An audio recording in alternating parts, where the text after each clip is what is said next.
Hello and welcome to another episode of the Little Pot of Horrors. As always, I am Goggs, and always I am joined by the lovely Mr. Boz. Hello, sir. Hello. How are you? I'm alright. Good. Well, I think we'll kick just the same way we did last week. Last show. We're going to kick off today with another piece of feedback. Feedback 2 shows in a row. Yay! Why? Keep it coming, people. And surprise, surprise, we heard from Rick last show. Who are we going to hear from this show? Andrew! Yay! Straight into it, he kicks off going, "Hi guys, listening to the latest episode and just wanted to comment on the spoiler issue. I am against spoilers when there are no warnings. Oops. When I know a show is about a specific film, I will not listen to it until I have seen the film, unless I do not want to see it for whatever reason. Then again, I do listen to shows for recommendations, and I would like people to say at the start if they think that the film is one you should see, rather than after 15 minutes spoilerific discussions going, well, if you've made it this far, it's not worth seeing, but you should have seen it before listening to us speaking." I think we kind of batted that one. We must get better. He goes on, "I think that in an ideal world in your show, you would do it one of two ways. Either at the start or in the show notes, list the films that you may have... Sorry, I'm going to start that again. I think that in an ideal world in your show, you would do it one of two ways. Either at the start or in the show notes, list the films that you may have spoiled during the show. The other way is to insert a warning before discussing it, and my personal preference is to hear that more often than seems necessary, but then you cover everybody's requirements. I am fussy and would still enjoy a film even after spoilers, but the twists that make good discussions are also sometimes the only thing that makes a film worth watching. Long-winded, but basically all I'm looking for is warnings, and then you guys discussing the twists I think gives the best of both worlds. Evil Dead is awesome, Last Exorcism Part 2 is horrible. My feelings on a couple of recent films. The Purge, it is an interesting film. It has its flaws, but creates a fantastic and interesting world, and I recommend that you both give it a go if you've not seen it. Continuing to love your work, guys, and I look forward to future episodes. Andrew." By the way, finally seen Paranormal Activity 4, was not a big fan. Well, that's because you're wrong. Have you guys seen the sequel PA2 Tokyo Nights? I have not had a chance to see it yet. What the hell is PA2 Tokyo Nights? Is he taking the piss? Is that like Tokyo Drift? I don't know. It's not just me missing something then. I haven't gone back to Andrew and asked him to confirm that. Because I'm sure he's talking about Paranormal Activity. Like 4. Because we've talked about that one. Was it? No, because none of them got anything to do with Tokyo. Oh no! That's weird. Is it just a weird little straight-to-DVD spin-off? Because it has to be. No, there is a Paranormal Activity 2 Tokyo Night. Oh, interesting. But I think that's because something to do with... I don't know. I lost it. There must be another Paranormal Activity that's not part of the same genre. I know there's Paranormal Entity. No, I'm looking at it on IMDb. We do our research here, people, before we record the show. Well, in answer to your question, Andrew, I have absolutely no idea what you're talking about, and we'll have to look into that. But I don't think it has anything to do with the other Paranormal Activity series that we've briefly talked on. Although Paranormal Activity 5 is due for release 25th of October 2013. Yes. No. And they're going to get my money again, and I hate them for it. So, as long as it's better than 4, I won't mind. Hey, you leave 4 alone. Oh, shit. Awesome. Although this one's got Demi Lovato in it, so I don't really know if I really want a Disney queen coming in and ruining... You see, you just lost some cred there, because I have no idea who that is. That's only because I'm in America, so... Oh, okay. Otherwise she's all over here for being in a drug rehab or something like that. Or... Oh, she's the next Lindsay Lohan. Oh, yes, sorry. Pretty much, yes. Allegedly. Inserted quickly. I wouldn't say allegedly. I just heard that if you said allegedly after anything possibly contentious, then you can't get sued for it. So allegedly. Anyway, Andrew, thank you for your feedback as always. I know that we're incredibly bad at spoilers. It's making me paranoid that we're worse than we actually are reading that email. I think spoiled that much. I think we just get carried away, and then at some point we go, shit, we're kind of too far into the movie. Or I know what I do, especially. I get carried away, and you're like, oh crap, have I potentially crossed into spoiler territory? Maybe I should be giving a list of shows, or doing the show notes a little bit better. I don't know. I like to try and keep it a secret so that people don't know what we're talking about. So it makes them actually listen, so they can't read the show notes and go, I'm not going to listen to that crap. As people may have guessed, for the fact that we don't really give the shows proper titles, we just give them letters. Yeah. Just to keep people guessing. Yeah, they confuse me, people. Don't worry, you're not alone. I think it's more fun that way. And eventually, the letters may mean something. Dun dun dun. Or possibly. Oh, now you got me guessing as well. Yeah, or possibly not, because I'm not that clever. But it may at some point if we get down the line. Who knows? But thank you, sir. And we're definitely going to look into that paranormal activity thing. Yeah, we'll do, definitely. Now, speaking of found footage movies, this times or falls quite nicely into the movie that I watched, and one which I can quite clearly say I would throw straight into my top 5 found footage movies. I might put it at number 4. I might put it at number 3. Ooh. I'm not quite sure. Yes, is one which I think personally I am going to throw the trailer in here now.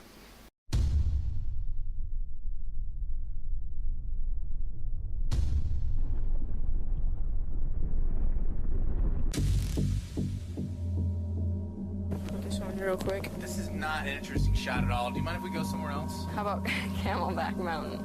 Go grab the car. Onward! You know how you get those ice headaches? White Album. That's sad, Amber Alert. What's an Amber Alert? Next question. Wait just 1 second. That's a gray Honda, right? On the sign thing, I said gray Honda. Are you trying to get out of these questions? What does the license plate say on the sign? That's the car. Oh my gosh, that's the car. Yes, this is an emergency. I think we see the Amber Alert car. No, we do see the Amber Alert car. Don't get too Caleb, close. are you getting a shot of this? We have to follow it. We're not policemen, Sam. Hide the camera. Hurry. We're gonna lose him. I think you're blowing this Don't way out of get so- proportion. Oh my gosh, he's going inside. Sam, you get back in the car right now! Please don't look out for me. Oh my gosh. Sam, he's coming back. Get out of there. There's a little girl in there. This is dangerous right now. Whoa, Sam! You might have a gun. You might have a bat, a crowbar. Give me the camera. Why are we still here? What are we supposed to do? You let him go! She's probably already dead. That's the car! We gotta go right now. Where are the police? We found where he lives. Wait, Sam, what are you doing?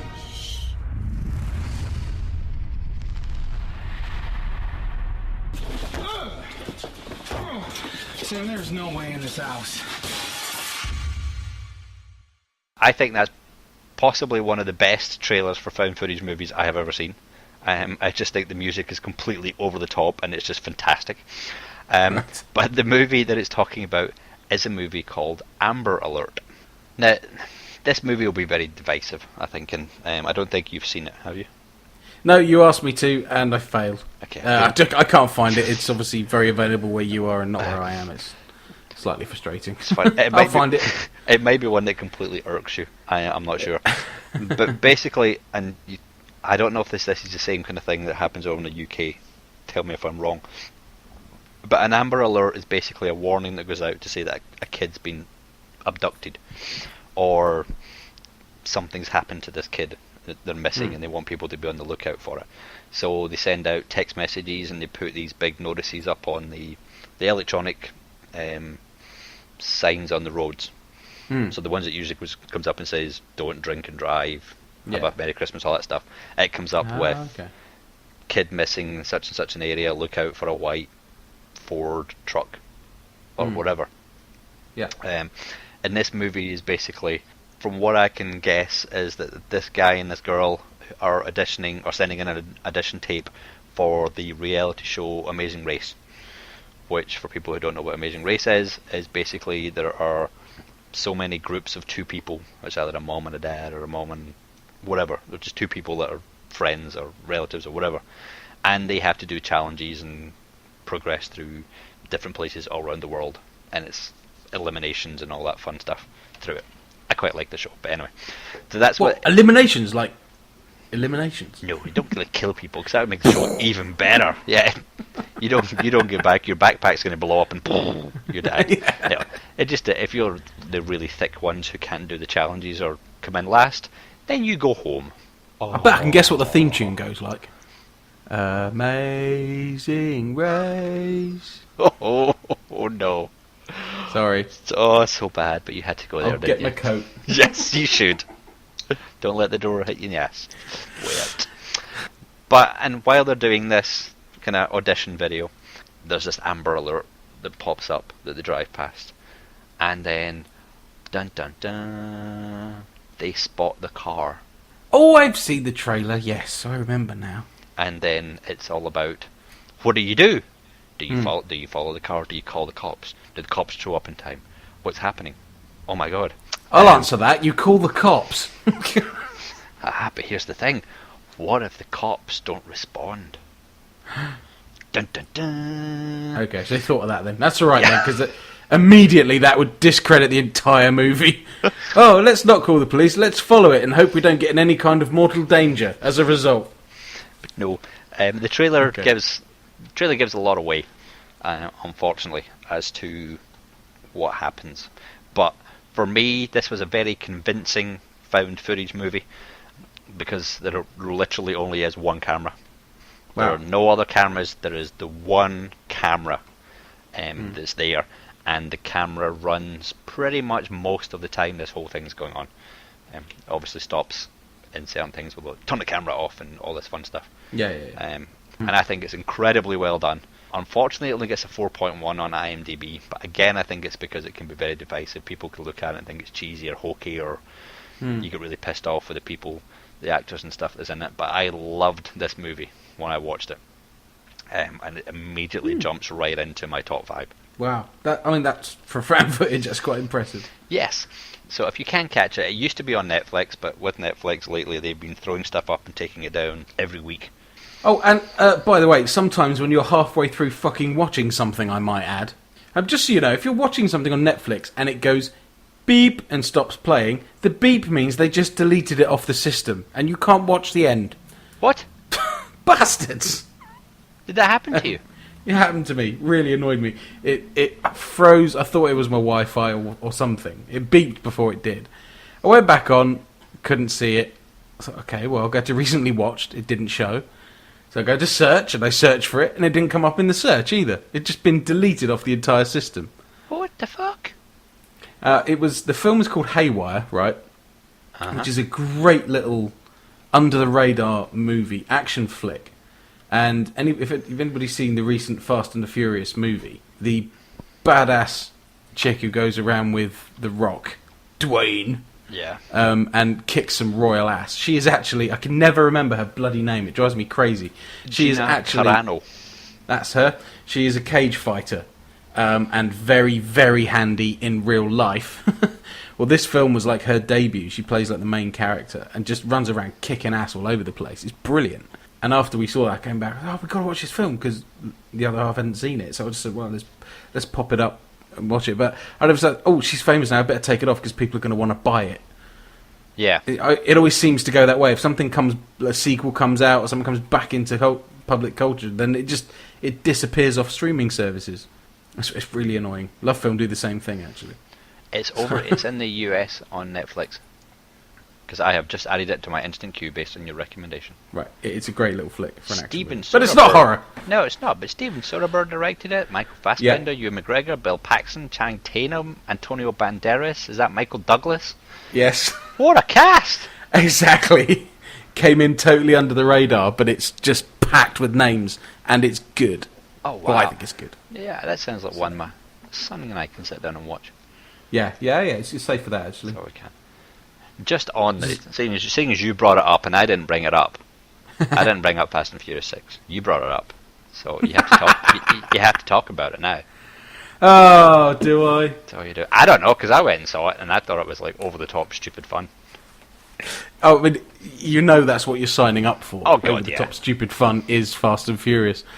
Yeah, it made me chuckle quite a few times, actually. I did enjoy it, but I did get a little bit... The stuff around London was just ridiculous. The bit that made me laugh the most was they're having a race down in central London, near Westminster, and there's police cars following the bad guys, and a British policeman leans out of his car and discharges a fully automatic weapon roughly in front of him somewhere at another car. Yeah, what's Like- changed in the last few years? Are you now allowed to do that over there?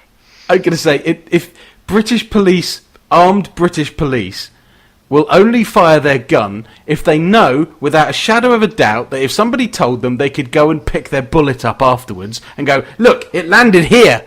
Look, it's in this wall right here. I know where every single bullet is. Yeah. If there was a chance of a ricochet, they just would not do it. They just just would not do it. And a street race in central London? Okay, I was in central London on Thursday night this week. And we left at 12:30, 1:45 in the morning on a motorcycle. I had to filter traffic at that time of night in central London. So the conceit that you could have a drag race down the embankment and, end up at Battersea Power Station, I'm sorry, bullshit. You'd run so many red lights, you would get T-boned after the third corner by a black cab, basically. And you mean you're telling me that you can't do those cool drifting manoeuvres through Piccadilly Circus? Come on. You could if it was... You can when it's nicely held empty by film crews and barriers. I mean, come off it. I did have the chuckle at that going, not a chance. There's no way. You can tell this is all closed set crap. And of course the first thing I'm thinking is, I wonder if she paid the congestion charge for that car. It is. But it was big silly fun, and I did like they take the piss out of the fact that you can't even, fart in London without it being caught on a CCTV camera somewhere, because that is very true. It was very, very fun. And I like the fact that Empire magazine have on their website now the science behind Spain's longest runway, Oh yes, I hadn't seen that. which I think they've worked out is about 27 miles long or something like that. Yes, Based yeah. on the end sequence, which is just fantastic. I tried to work it out based on what the likely landing speed and takeoff speed of an aeroplane would be, and then so the speed they were travelling at, the length of time they were travelling, about 27 miles long. I'll try and put a link in the show notes, people, but it's on empireonline.com. They've got one of their features. It was fun. Sorry, people, not horror related, but some people might think it's horror related. If you like the facts, it's pretty horrible. If you can't suspend your disbelief, do not go and see that movie. No, definitely not. But sorry, you did bring it up, so I had to follow through. Yes, fair enough. I've been pretty lax on my watching, other than Amber Alert, because I've tried to watch this movie and it's just a pile of shit. And probably should belong in your B's for Boss section, because it's just awful. And I'm sorry if I'm going to offend anybody out there in Australia, but you make some fucking weird movies, people. This movie's called Roadkill, or Road Train, because Roadkill, there are tons of movies called Roadkill, and I'm not talking about the Paul Walker, speaking of Fast and Furious, the Paul Walker Roadkill, or Joyride, if you want to call it that one, which is actually a pretty good little movie if you haven't watched it. Don't think so. You never watched it? Don't think so. Really? Oh, you should. It's an awesome little movie. Oh, okay. But basically this movie is, there are four people, two guys, two girls. Couples, there you go, that's the word, who are driving in the middle of Australia, which apparently is like, Australia's like 400,000 miles long and is always deserted wherever these people go.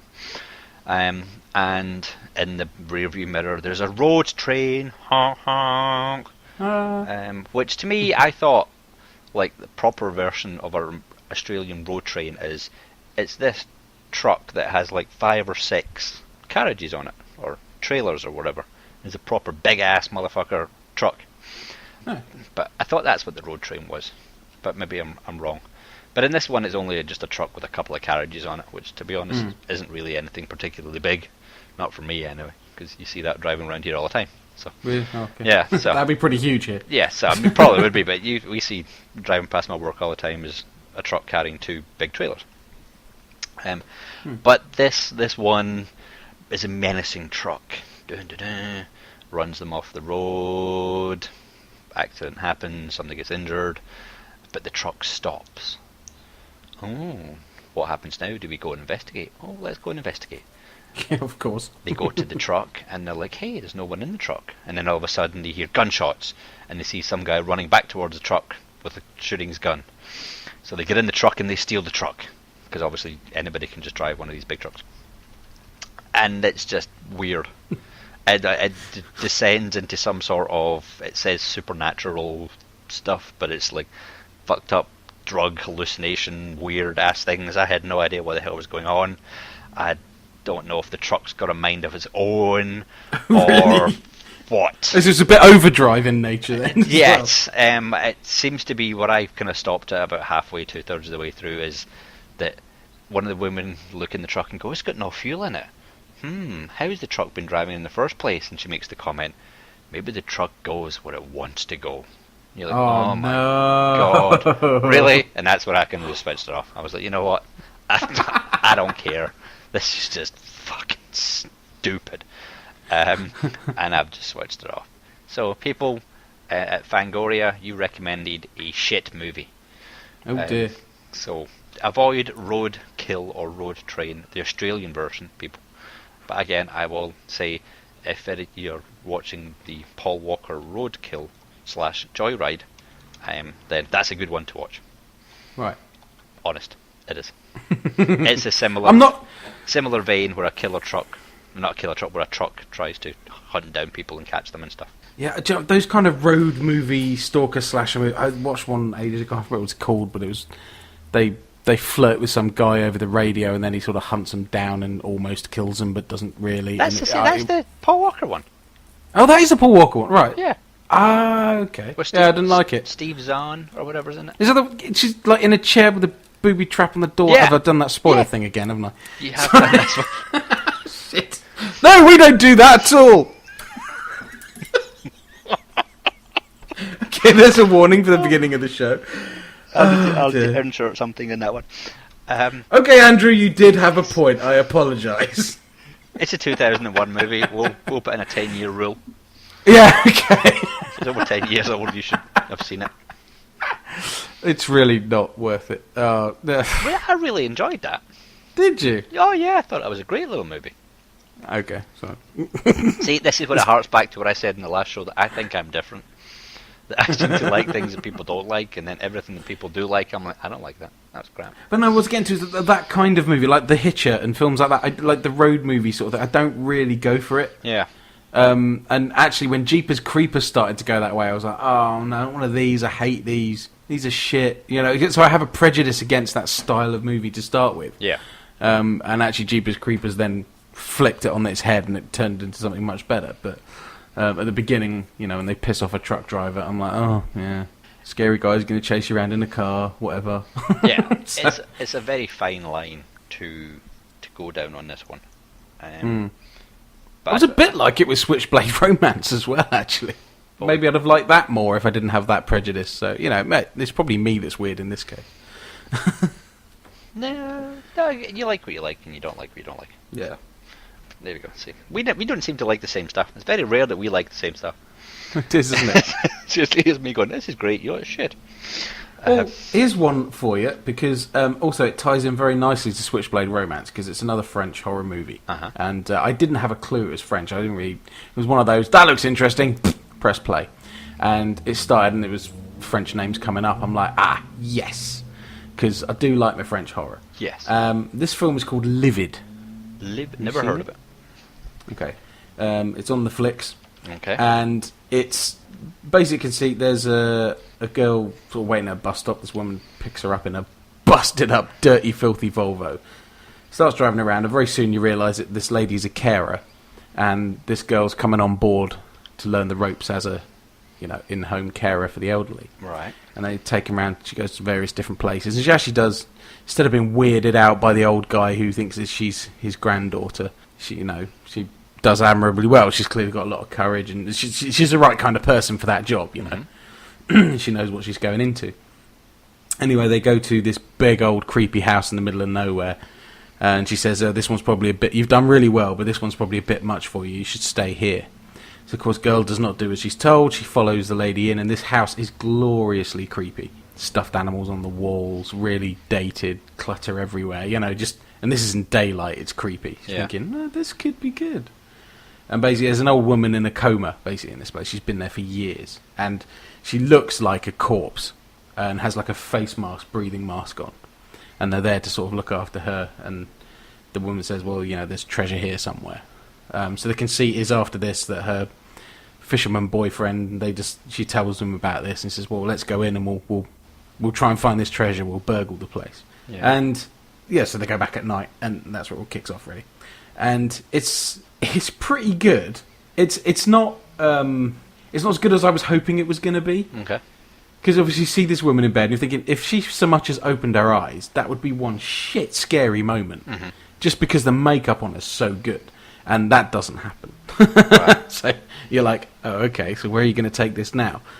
And it does something... It flips between something I hate and something I love. And... again, I can't go into details because this is one I do want people to see.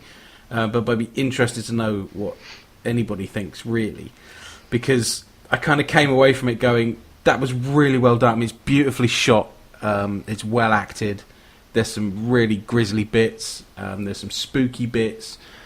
But there are some sort of what the fuck moments. Sort of really? Not as in... not violent what the fuck moments, but just I kind of don't get why this is. It doesn't explain anything to you, really. Uh-huh. I think it leaves a lot of it for you to sort of work out what's happening here, what's happening there.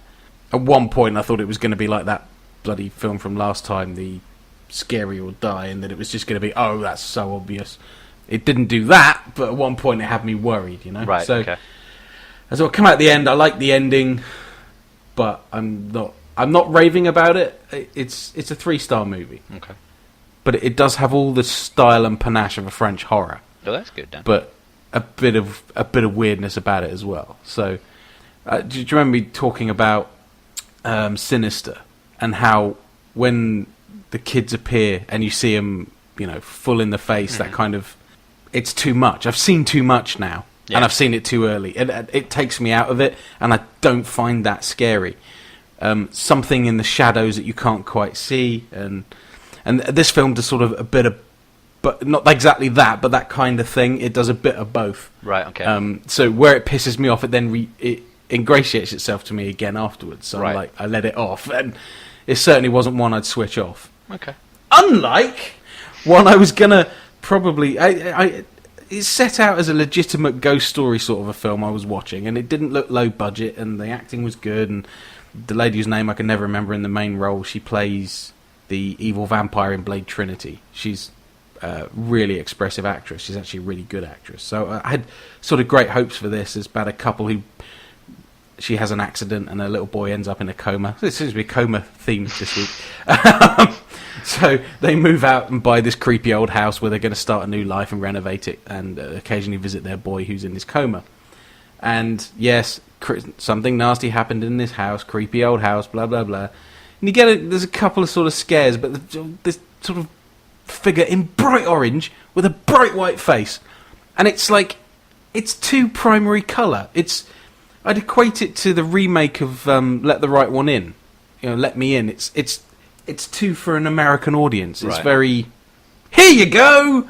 And I was watching it, and I was actually making a network cable at the same time. That's how into it I was. And I'm watching this thing, and I'm actually getting a little bit wound up as the scary stuff happens. Okay. The build-up was all pretty standard fare, you know, sort of Amityville horror, haunting kind of whatever. And I'm going, yeah, this is good, this is okay. And then just this kid just appears in a dream. And this is the thing you've seen a little bit here, a little bit there, and was a bit scary. With this awful sort of synthesized voice effect over his face.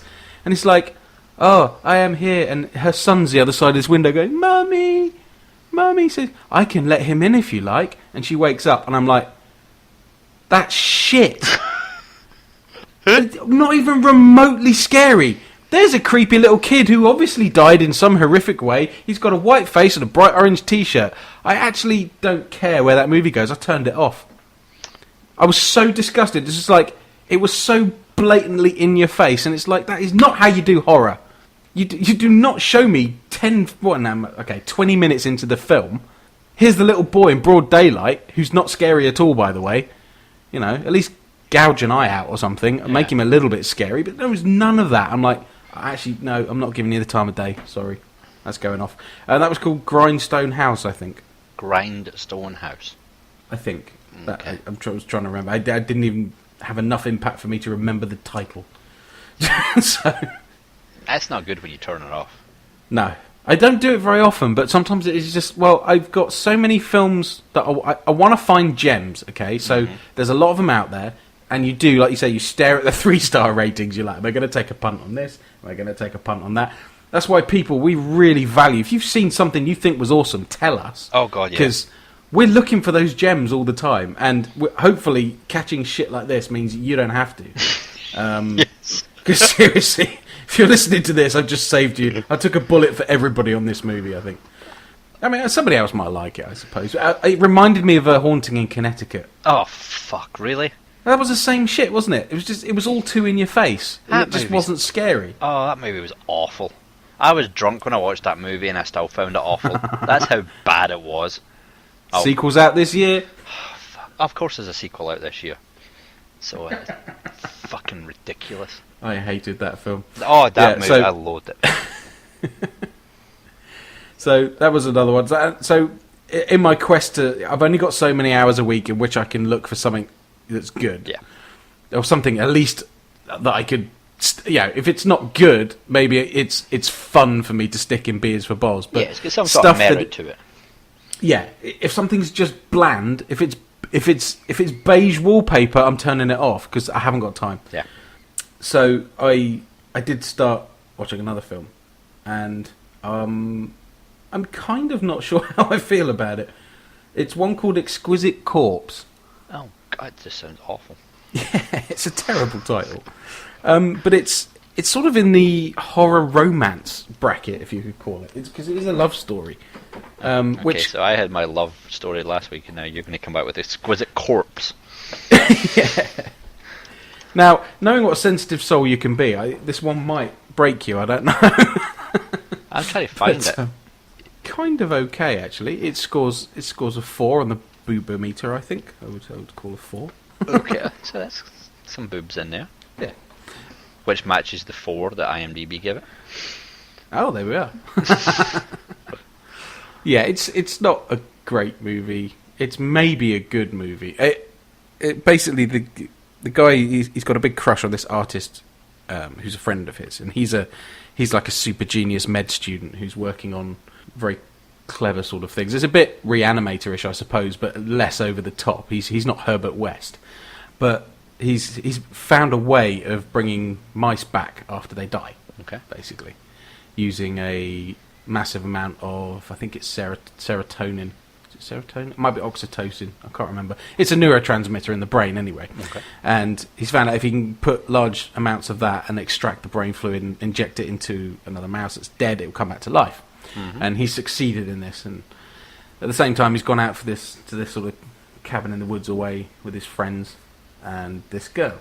And he's planning it so he gets some time to one side. Basically, he lets her know how he feels, and she's kind of up for it, and they're the same, and they're going to go out, and isn't it sweet? And it's true love sort of thing. And basically, she ends up in the river, in the lake, and dies. So obviously, what's he going to do? He's going to bring her back to life. Exactly. Now, there's only a few ways to synthesize human levels of this neurotransmitter. Certain circumstances, ecstasy will produce it, an orgasm will produce it, and you can join the dots from there, basically. Does this kind of turn into a dead girl type scenario? No. No, okay. No, it's nowhere near as lascivious as that film. Okay. Because that was just wrong. No, this works to a point, and she comes back, but it doesn't last. There's a side effect, and and they do that cool thing where you sort of you think everything's okay, but then there's a little shot to the side where the mice have been living, and there's just blood up the side of the mouse tank, and you realise all is not well. Yeah. So yeah, it's an okay. I wouldn't say to anybody rush out and see it, but there are worse things you could watch. And there's a nice little tie-in with art. If you're an artist, you might appreciate it more, because this girl is an artist, and she was working on like a set of pieces. And there's a nice little tie-up at the end regarding that. So yeah, but it's a love story, and it is basically, if you could bring somebody back, what would you do to be able to bring them back? And it's sort of what this guy's lengths he's prepared to go to for love. So it's not a brainless film. It's a fuckside better than Grindstone House. But it might be too much for my poor little squeamish soul. Well, yeah, just make sure you're in a rather chipper mood when you watch it. I don't know. It's one of those ones. Now, I've actually got another. I actually watched this weeks ago, and I wanted to talk about it then. We've been busy chaps. Are you aware of the Soska sisters? The what? The Soska sisters. What the hell is this? The twins of evil, as they're otherwise known. The only twins of evil that I know of are that Hammer horror movie I watched. No, this with is the Playboy girls in it. Well, you're not far off, actually. Okay. A while back, again, being me, I don't do things like IMDb, so I'm not going to give you years things were released. I just talk about shit that I've seen. So, basically, there's a film called Dead Hooker in a Trunk. Okay?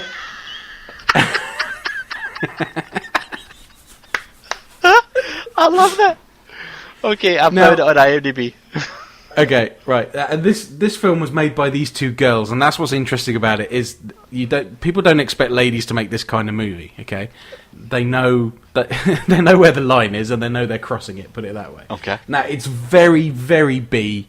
It's like a love letter to Grindhouse, and just those really bad old B movies. It's stupid, over the top, violent, coarse. There's some hilarious bits. A girl gets attacked with a chainsaw and has her arm virtually severed by the chainsaw. Oof. And one of them's like a med student, so she sews the arm back on via the skin. Oh.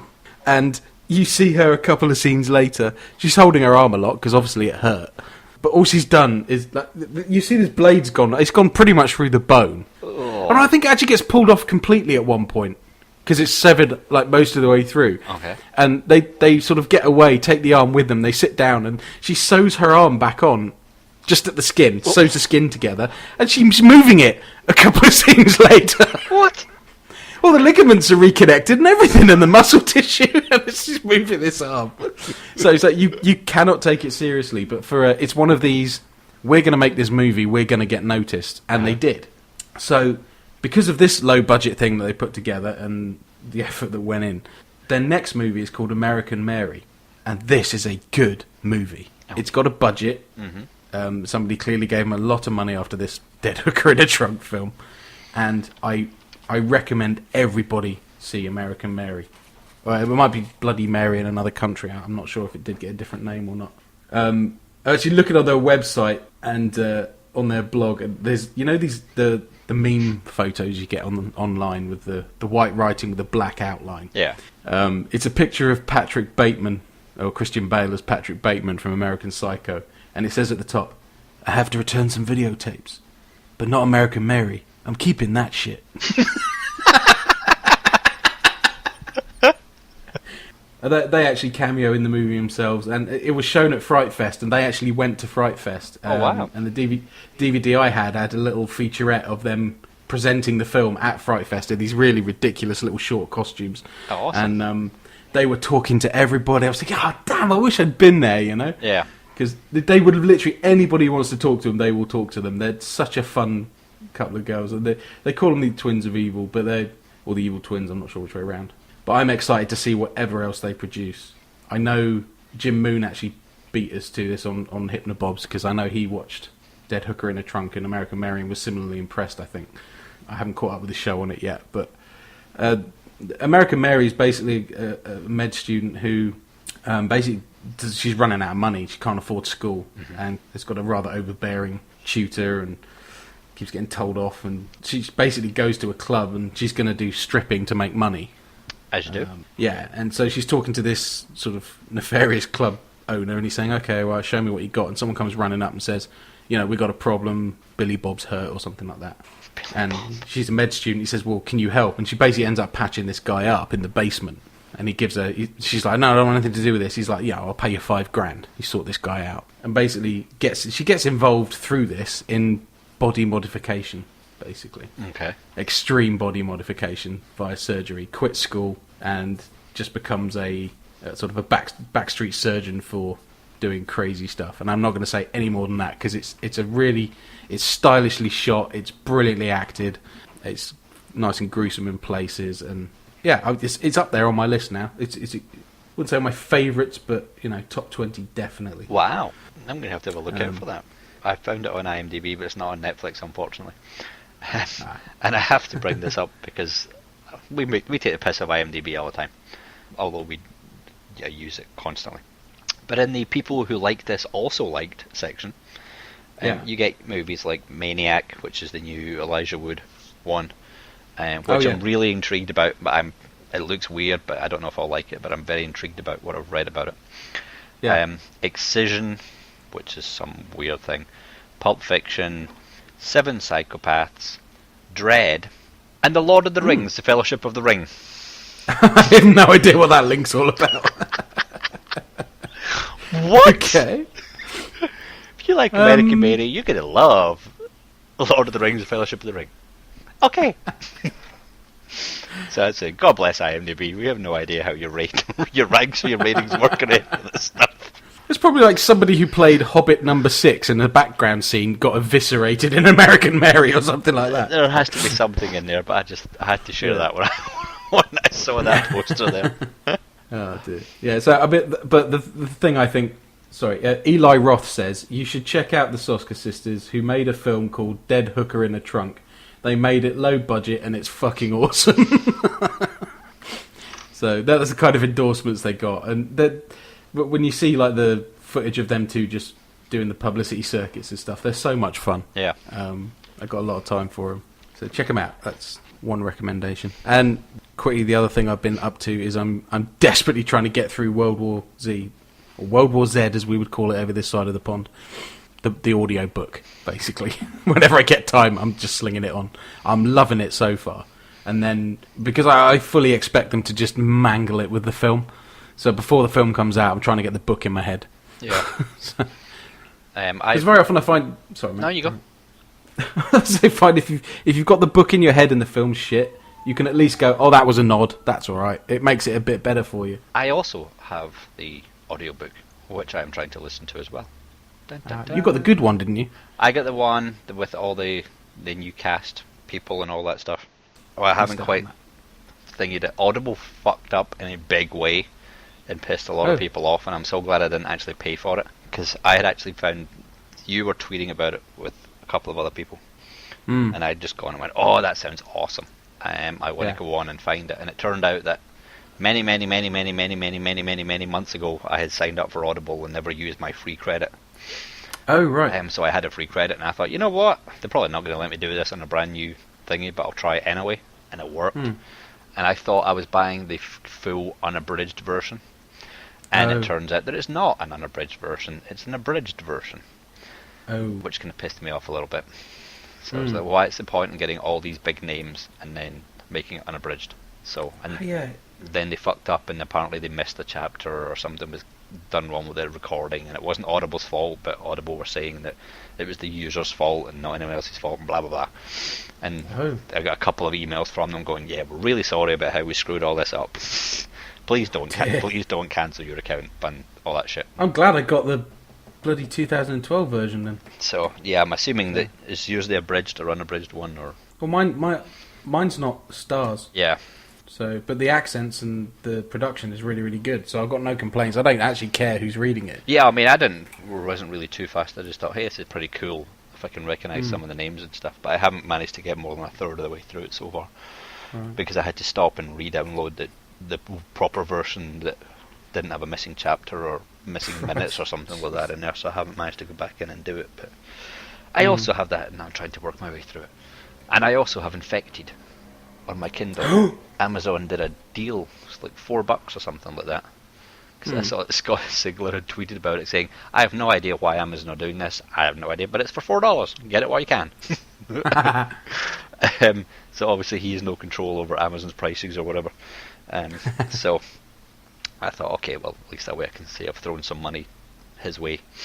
Yeah, And absolutely. at one point I will get round to reading it. I have the third part on pre-order. Yes, I saw that was on. From the States, yep. I always order from Amazon.com because I always want my purchase of his books to go towards the first day sales when it's released. So I always pay a little bit extra, get the hardcover, and get it shipped over. And then if the publishing company don't fuck up like they seem to every other time, he's got a chance at a bestseller slot if he shifts enough units. But previously they've messed up getting the books into stores and things like that, and whereas he could have had good enough numbers to get on the bestseller lists, thanks to shit marketing and things like that, they've taken that chance away from him. But it's my favourite. Well, I say my favourite. It's my favourite of his is the horror side of what he does. Yeah. My favourite series of books. So I can't wait to see what happens with the next one. So that Scott Sigler, Infected. It's free to download as a podcast, but if you want it unabridged without intros and exits and adverts, then I don't know if it's still £4 on Amazon, but go and have a look anyway. I have no idea, but well worth your money. definitely. So I will be reading that at some point and passing on my reviews. I hope you like it after all this. I hope so too. I picked it up so much. No, it's shit. I'm sure I shall enjoy something in it. We'll find out. Watch this space, people. Watch this space. That's me done, by the way. Done? Yeah. Yes. I'll shut up now. That's all right. As mentioned on the last show, this show is where I get to put my first selection of movies into the pod of classics, and hopefully this will be one that people agree with. How shall I? I don't even know where to begin with this movie, to be honest, because this is a movie which changed my life in a way, but not really like changing my life. Like, oh my god, I suddenly watched this movie and ran out and cured cancer or fucking whatever. But it kind of just opened my eyes and got me back into the love of horror and getting into the movies and cinema and all that fun stuff again. I shall set the scene, so I shall. It was back when I was in university, my first year. I knew nothing of this movie, absolutely nothing about it, other than it had been a big hit and everybody loved it and ranting and raving about it. But I hadn't seen trailers or nothing, because this was in the day when I didn't have access to the internet and all that fun stuff. So you couldn't quickly just watch a trailer or whatever. You had to either see it on TV or you had to watch it when you rented a video. I kind of miss that a little bit. Yeah. It kind of, some movies are spoiled by the overhype and all that fun stuff you see now. But this is one that we got called up to the flat upstairs, and we said, you must come watch this movie, we've rented it, everybody's come around to watch it, let's go. And from the second it went on to the second that I got switched off, I was completely transfixed on what was on the screen, and it just completely blew me away. I felt like I was the only person in this room watching it, and it was just wow. And let's just say I shall play a little clip, and you should be able to guess it pretty quickly from this little clip. How did you get in here? The window? Do you do that a lot? Well, just the past couple of months. I like watching you sleep. It's kind of fascinating to me.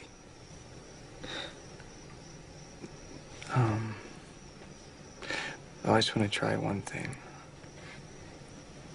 Just stay very still. So hopefully by that clip you'll find out that Edward and Bella's love is a love that knows no boundaries. It is a love. Do you want me to fly over and just kick you square in the nuts? Is that what you want me to do? Sorry, I'm reading off the wrong script. Sorry. This is the clip I obviously meant to play.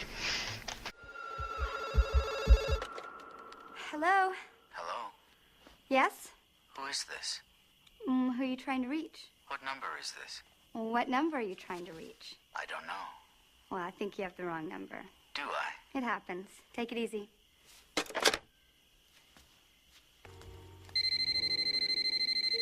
Shit. Yes? I told you not to hang up on me. What do you want? To talk. Well, dial someone else, okay?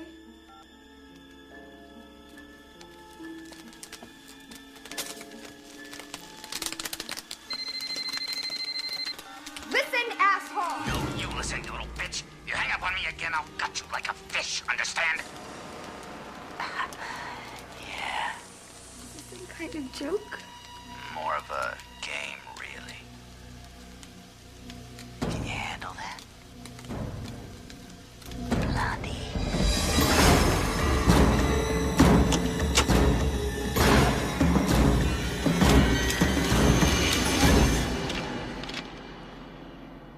Can you see me?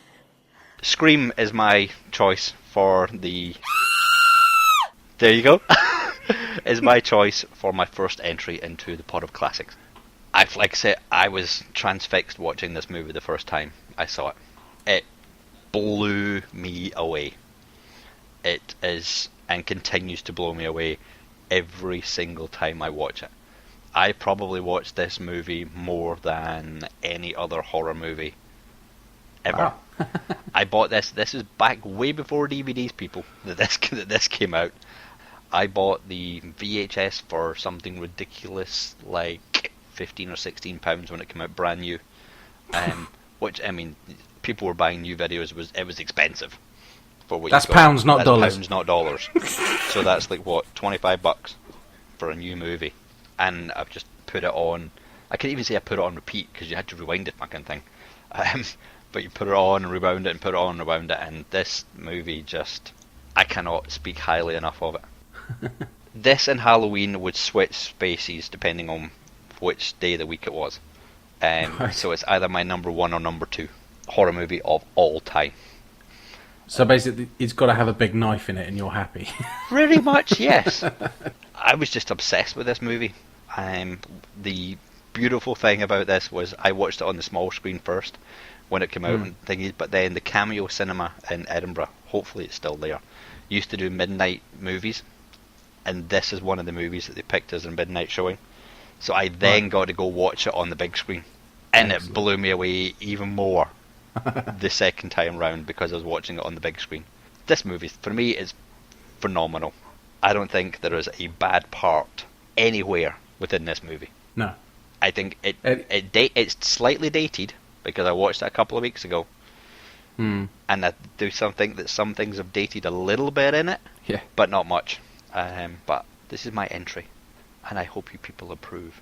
It was so clever and an absolute love letter to the genre when it came out. And I just remember, the whole bit in the house with the sort of, I'll be right back and all that kind of stuff going on. It's just like, it was brilliant. I mean, I know people who've done like college thesis on as a it's not a parody, it's an homage. So I think you could have a big debate over that, and I've heard people arguing about it for years. But when I rewatched it for this, I did not realise how many lines from that film I use in everyday life. Little quotes. I use that all the time. I use that all the time. I was just like, I had no idea. Yeah. Because for me, I loved it when it came out, but I probably didn't watch it much beyond that. It has a fond spot with me, but beyond that, no, not really. But I realised so many things. Was it? We used to take the piss a lot with the guys. It was like, "Hey man, that really hurt. You hit me with the phone." We just bring these quotes out, and I couldn't tell you where they were from. And there was just 3 or 4 like that. All came from Scream. I was like, bloody hell. I knew who Wes Craven was, and I knew who Kevin Williamson was. I wouldn't say that I held I don't hold Wes Craven up there with the greatest people of all time or anything like that. Yeah, he gave us Nightmare on Elm Street, which is awesome. He gave us several movies after that, which are bags of shit. The New Nightmare was good. Yes, it was, but he's very hit and miss. When he's on his game, he's on his game. But that didn't mean anything to me. I wasn't a big one, oh, yo, it's Wes Craven, I must go see it. Kevin Williamson, I think at that time, I don't even know, had he done Dawson's Creek by then or not? I can't even remember.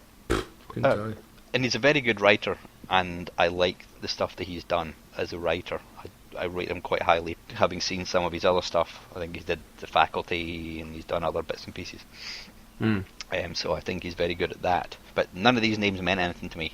So I was going in pretty much fresh on all of this stuff. Neve Campbell, I think I knew from Party of Five. That's probably a confession, but I'm sorry, when you put her and Jennifer Love Hewitt in a movie, then come on.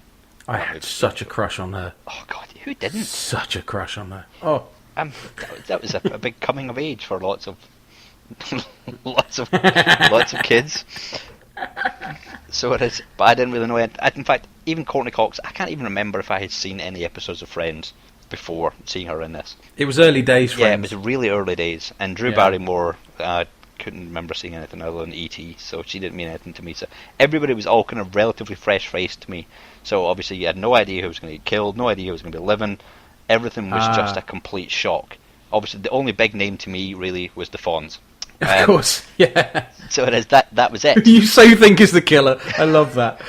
Everything, it took me 3 or 4 attempts to watch this movie. Not attempts, 3 or 4 times of watching this movie to catch all the little pieces. All the little pieces of dialogue that I might have missed the first time, the little references to other movies, the little fact that there's so many inside jokes and references and homages and everything to other movies. There's screeds, like say, there's screeds and screeds of pages on websites which you can go through and pick all these little pieces up, from the names of the streets to the numbers and names of characters and everything like that. That's there, that it's so very clever and how it's been done. But to me, that's not what made it just so amazing. It was just, it's a brilliantly written, brilliantly shot and directed, and music and everything is just... You liked it then? Oh yeah, I mean, I can't just talk highly enough about this one, and unfortunately I can't talk cleverly enough about it. And it's one that I know loads of people who have watched it and come out to it and went, that was the biggest pile of shit I have ever seen. Really? Yeah. I never heard anybody say that about it. And my wife hates it. Really? Yeah. Wow. She just doesn't get it. And I don't know if it's just one of those ones you don't like, because if you've watched your horror movies and you know it's all about the big boobied girls that run upstairs, and it does live up to those kind of stereotypes, even with his tongue firmly in his cheek. It's one that I know that a lot of people just don't hold in as high regard as I do. Even IMDb only is at 7.2, and it deserves much higher than that. Really? And I think Metascore, whatever that is, a 65 out of 100. So there are obviously lots of people out there who feel the same. They're like, yeah. Sorry to upset any of those people, but my retort to that would be that they're not true fans of the genre. Which is possible. Is that controversial? I wouldn't say that's controversial, no. I mean, I guess it depends where you're coming from it. Because I would think when I watched this, was I a true fan of the genre? Probably not. Did I love horror? Yes. But could I have named where all the little references and stuff were coming from and everything like that? No. No, I couldn't, but I knew what it was trying to do, and it did it really well. Yes. It would be interesting if someone could properly tell us just what they didn't like about it, rather than, I can't even get out of my wife because she just goes, I don't know, there's just something, it's just not her cup of tea. Whether it's the whole slasher stuff and all that she just doesn't like, but she tried to watch it with me the other night and it was like, nah, I can't even watch this. She's like, I'm leaving you to it.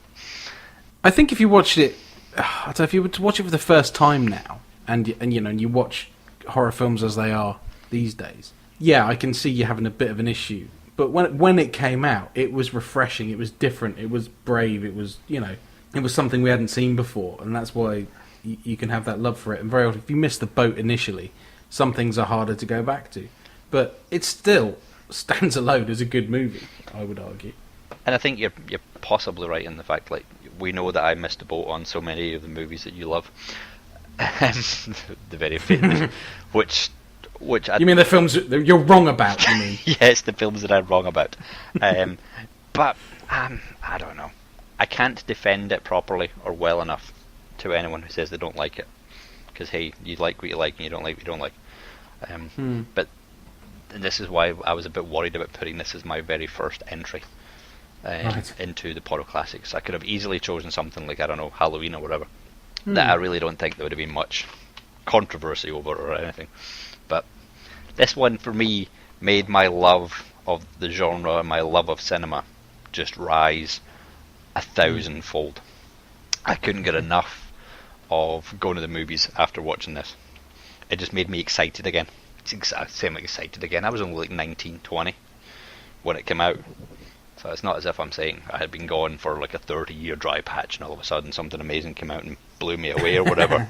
Like you see some critics doing. Oh, this has made me excited again. But this really made me want to get back into watching just as much horror stuff as I could, and getting out to the cinema to watch horror stuff, and watching stupid teen screen things and all that fun stuff that followed this. Because this did open the door for shitloads of horror movies coming back out again. Or at least what I noticed, them coming out and getting more. I guess Kevin Williamson's name also got thrown around because did he not do I Know What You Did Last Summer? Or was involved in it, I think. Which is a great little movie in itself. For one reason only. The introduction of one person. The introduction of one person? Who could be in a film and score a 6 on the boobometer with never having gotten them out once. Oh god, yes. Henching back to the Party of Five. you gotta love a bit of Jennifer Love Hewitt. Oh. Or as... in the wonderful parody, because I get slated for this. I really like the first Scary Movie film. I hate all of the sequels, but the first one, because it was like almost shot-for-shot piss take of Scream, I actually really enjoyed it. And I think they dubbed her Jennifer Love Huge Tits in that. I'll never live that one down. Yeah, you. But for people who don't know what Scream is, and there might be a few people out there who haven't watched it, it's... Let's see. There's a killer known as Ghostface. Who basically... The opening scene in the little trailer a little clip that I played basically sums it up perfectly. Is that you get this phone call and he has a little bit of fun with you, and then basically you die. And Neve Campbell is our protagonist, our virgin, through the movie, and he's really after her, and everybody else is all just kind of sideshow theatre. But it's about her, killing her, and everything that leads up to it. And that's your basics. It's all fun and stupid and everything in there. And I don't mean stupid in a stupid way, I just mean fun and silly, and I just love this movie. And there are some stupid, silly bits in it, which is completely over the top acting. David Arquette, I'm looking at you. Just again harking back with the Scary Movie when you see the things they do with him. It's just Doofy, it's so funny. Yes, which unfortunately, when you see Scary Movie and then you compare it to Scream, you can't really see the David Arquette character, Dewey, in the same light after that. No, but I struggled to see the whole movie without Scary Movie popping up, because he's doing look outside, and the first phone call at the beginning, and I'm waiting for the bit where he goes, "You can't see me." Well, you're behind the sofa. I can see your feet sticking out. That's the only thing going through my head, because from Scary Movie. It does, and unfortunately, Scary Movie does not ruin, but can ruin certain bits of Scream. But I don't want to go into it and dissect it all and everything that we did with Hellraiser, because we could be here for just way too long. If you haven't seen it, people, or if you haven't seen it in many, many, many years, go back and watch it again. And I'm telling you, it still holds up. 20... Oh shit, no way. Hang on a second. That can't be right. It's going to make us feel very old, this now, isn't it? 20th of December 1996 it came out. Oh my god. So that was 15, 16, 17, 16 and a half years ago that came out. And I don't think, like I say, might slightly dated parts in it.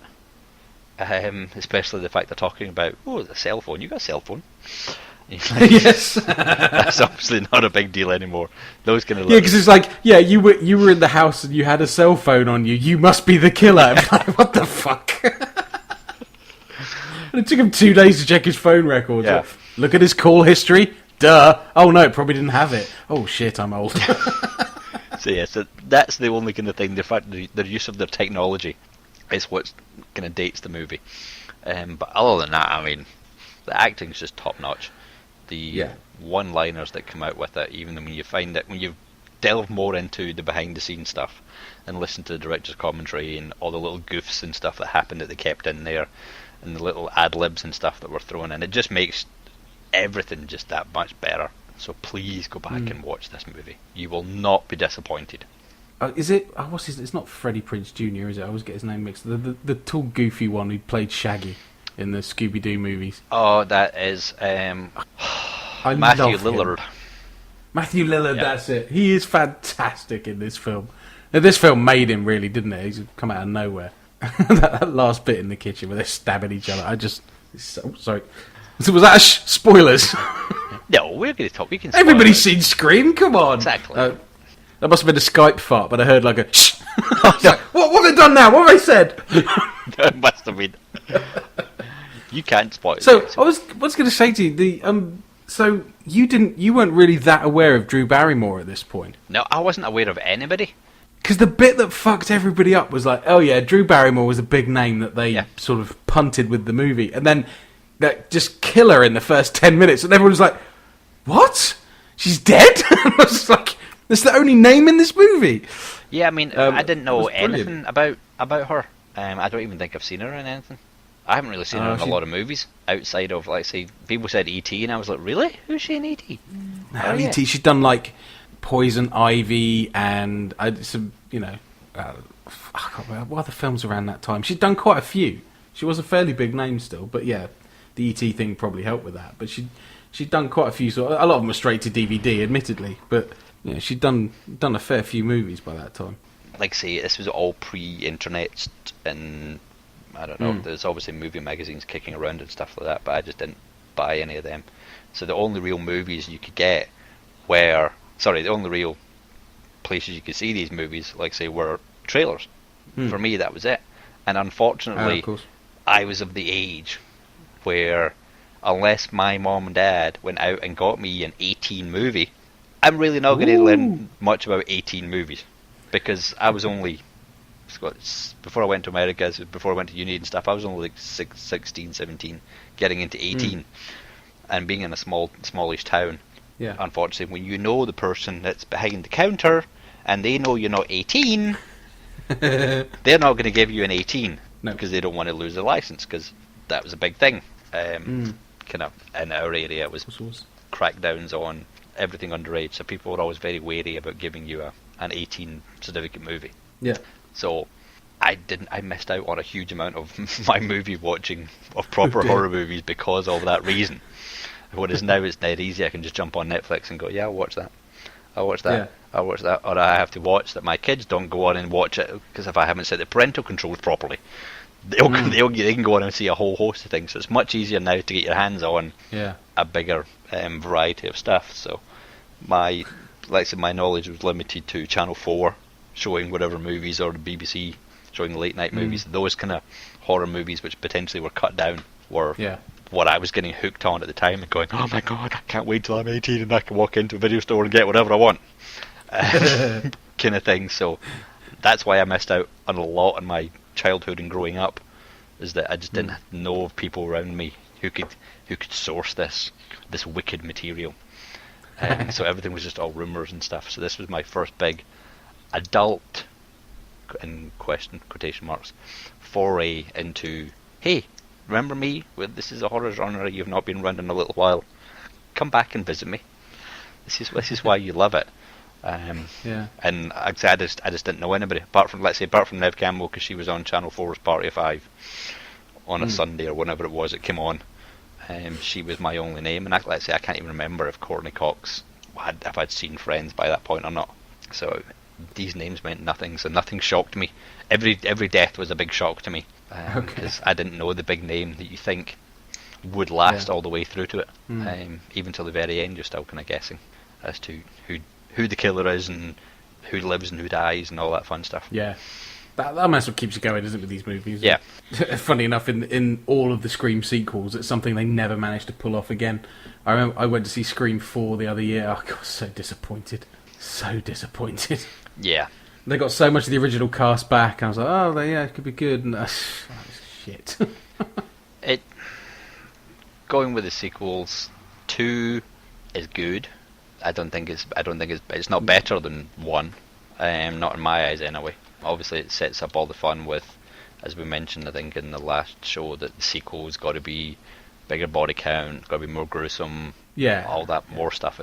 It still plays on the whole kind of in joke of the horror movies and what the second movies are all about, and it lives up to all that, and it brings in some bigger names that it's going to kill off. So by that point, what was it? Sarah Michelle Gellar's in it, and she's bigger because she'd been in a couple of movies by then. Oh, see, I don't remember any of the sequels.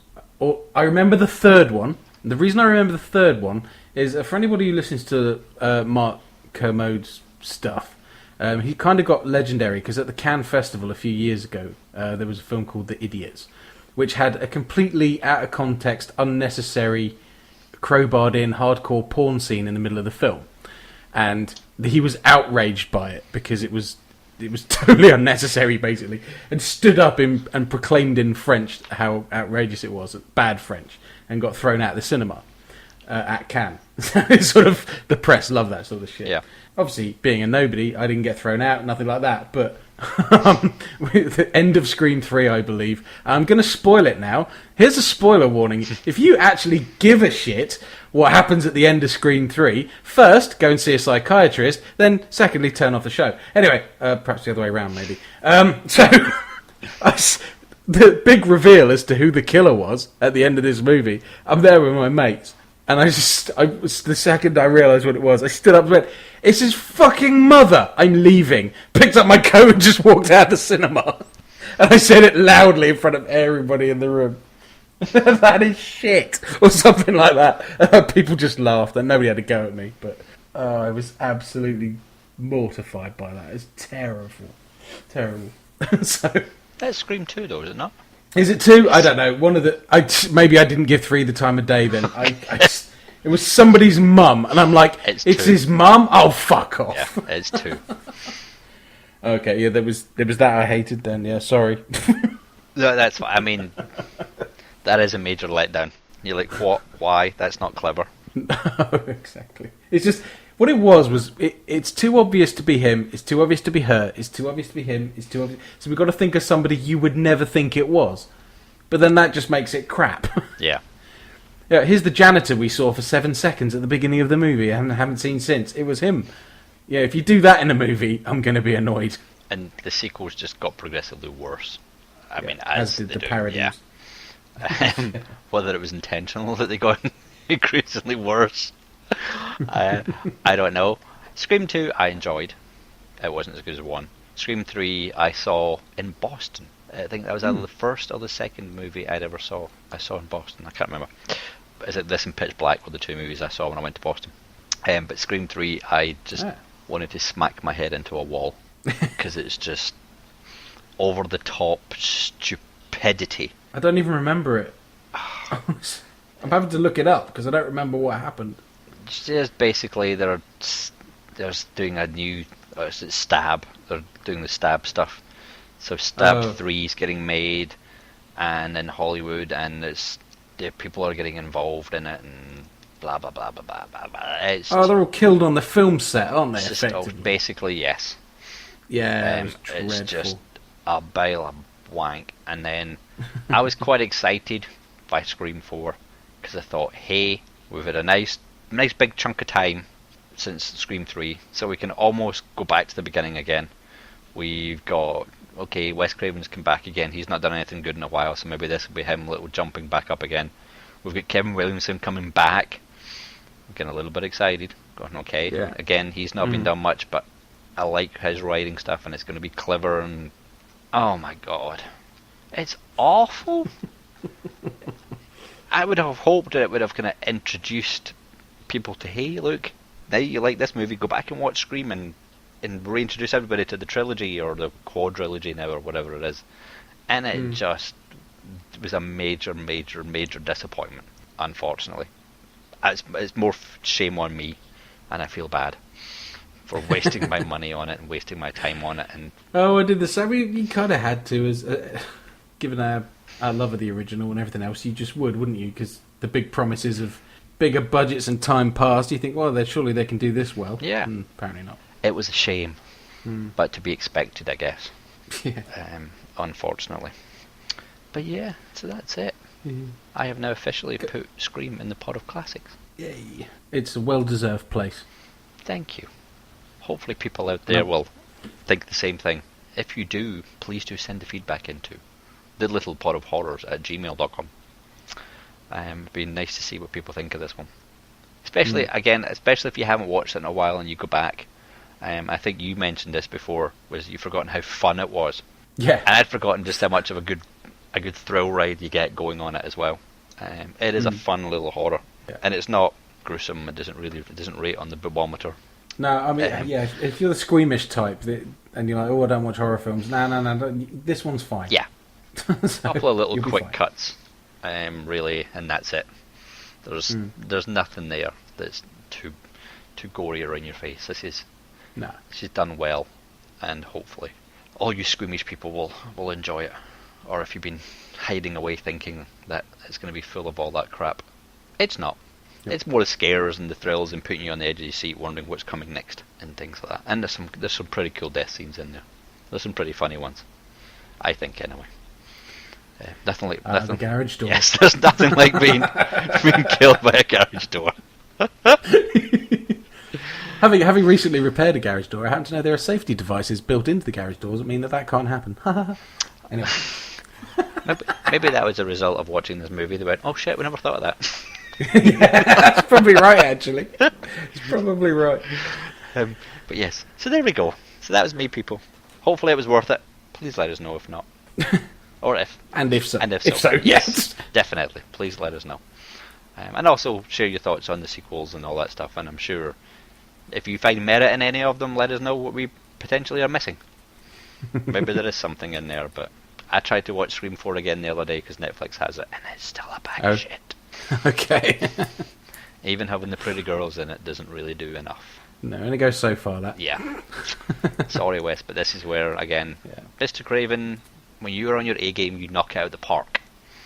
Yes. Unfortunately, you only have one movie every X amount of years that it appeared to do that with. But, sorry. But you did it good on screen. We'd also like to renew our plea if you've seen a film that within the genre, or even just on the fringes of the genre, that blew you away recently and you think we're missing it, please let us know. We'll try and get hold of and review.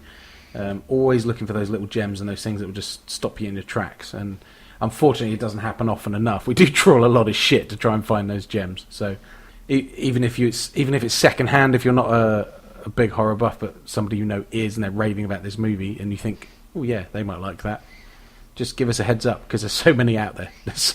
Oh god, yeah. Even if it's something that you think these guys have obviously heard about this, they have to have heard about it or whatever. Don't assume that. No.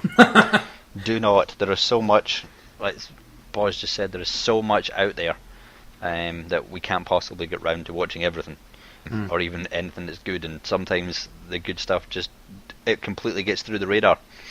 You just miss it because there's so much stuff that we're trying to keep up with. And I know I'm on various websites and Twitter feeds and stuff, and there's just so much stuff that I got bombarded with on a daily basis. I can't keep up with all the trailers that I want to watch and all the stories that I want to follow and everything, and eventually things get slipped and I completely forget about stuff. So yes, please do get your recommendations in, and trailers, whatever, anything you're excited about that you think we should get excited about, let us know. Well, you have to go and watch Dead Hooker in the Trunk now. Gonna have to find it, unfortunately. I've been looking online and I can't find it. Really? I didn't find it that hard. I'll help you then. Legally online, Mr. Boz. No, I saw it perfectly legally. I saw Adrian, you're saying. Yes. American Mary will be easier to find. I can get it on DVD.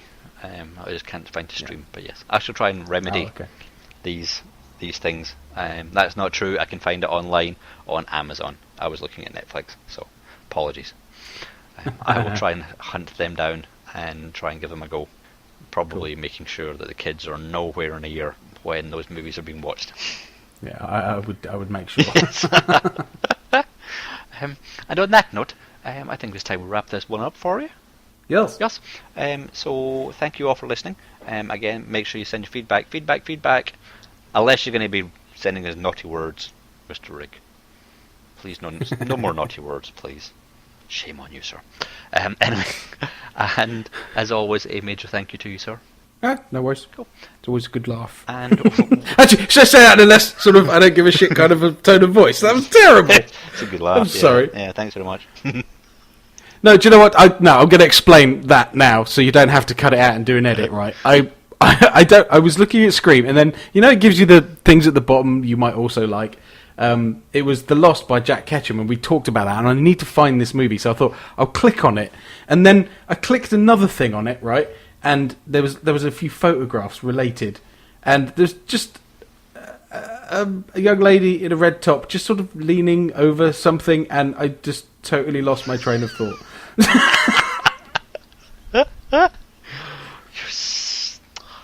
She's playing air hockey in an arcade, and it's a 3 on the boober meter for still. It's like, sorry, I just slightly distracted there. Yeah, I can understand. As ever, sir, it was an absolute pleasure being on the Little Pod of Horrors. Thank you for having me once again. You're welcome, sir. You're always welcome. And on that note, we shall say bye-bye. Cheerio.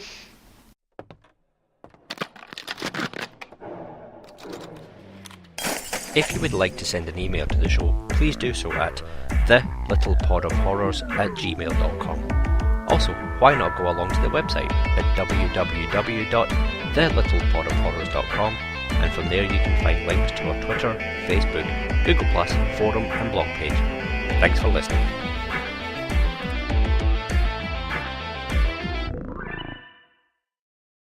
People think I'm such a perv. Yeah, if you photo 3 of 5 on IMDb, you'll see what I mean. Yeah, any man looks at it, he just goes, how that? For the reality show, or which I'm assuming is the reality show, which is over here, called... Oh, and I've gone a complete blank.